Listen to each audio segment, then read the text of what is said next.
Maybe I should roll. Any idea what it's like to be known as a little girl who saw Alan Carey showed up at my 14th birthday party? Hello, I'm rolling now. Really, who? I'm gonna roll. Don't be fooled, it isn't thunder. Stay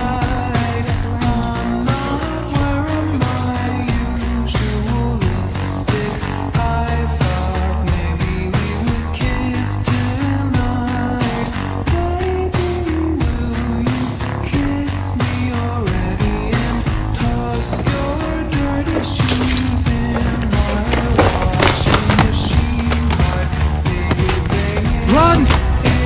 It's a stampede!